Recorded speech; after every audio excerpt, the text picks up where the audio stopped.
아브라함의 목자들과 롯의 목자들이 목초지를 두고 다투는 일이 일어났습니다.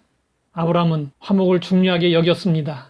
롯과 다투지 않기 위해 갈라서기로 했습니다. 우리는 한 친족이라 나나 너나 내 목자나 네 목자나 서로 다투게 하지 말자. 내 앞에 온 땅이 있지 아니하냐. 나를 떠나가라. 내가 좌하면 나는 우하고 내가 우하면 나는 좌하리라. 아브라함은 조카 롯에게 먼저 선택하도록 했습니다. 아브라함은 화목을 위해 배려하고 양보했습니다. 화목은 저절로 이루어지는 것이 아닙니다. 화목에는 희생과 대가가 필요합니다. 하나님은 죄로 인해 깨어진 인간과의 화목을 위해 어떻게 하셨습니까? 예수님을 십자가에 내어 주셨습니다. 예수님의 희생으로 죄값을 청산하셨습니다. 그 덕분에 우리는 하나님과 화목하고 이웃과 화목할 수 있게 되었습니다. 우리는 화목을 소중히 여기고 화목을 도모하는 삶을 살아야 합니다. 시편 기자는 화목을 기뻐하며 노래했습니다.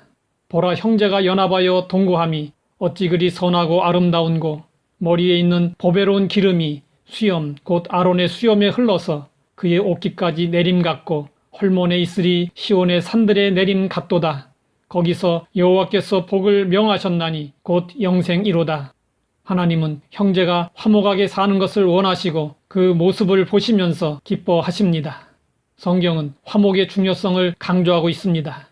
마른 떡 한 조각만 있고도 화목하는 것이 제육이 집에 가득하고도 다투는 것보다 나으니라.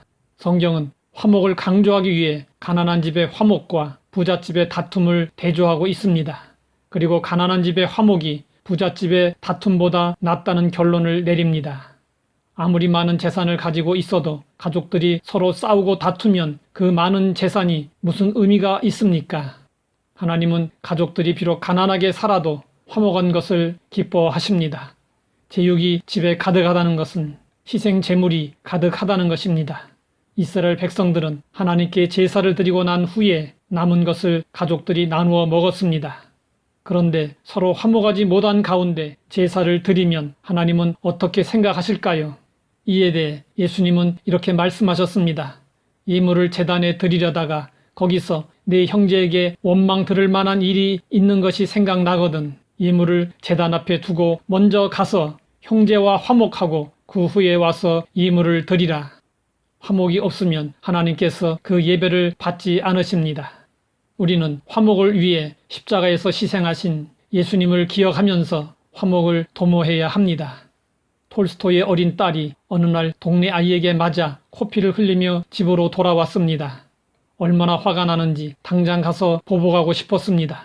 그런데 가만히 생각해보니 홧김에 달려가서 그 아이를 때리고 혼내주면 그 아이 부모도 찾아올 것이고 아이 싸움이 부모의 싸움으로 번질 것 같았습니다.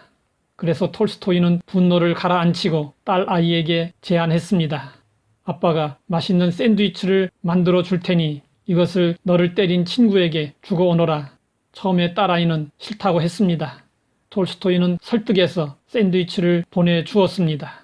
얼마 후 톨스토이의 딸은 화환한 얼굴로 돌아왔습니다. 친구와 화해했다면서 기뻐했습니다. 하나님과의 화목을 위해 예수님은 희생 제물이 되어 주셨습니다. 우리도 화목을 도모하려면 수고해야 하고 필요하면 양보도 하고 희생할 수도 있어야 합니다. 하나님 아버지, 화목이 얼마나 소중한지 깨닫게 하시니 감사합니다. 우리를 위해 희생하신 예수님을 생각하면서 화목하게 살아갈 수 있게 하옵소서. 예수님의 이름으로 기도드립니다.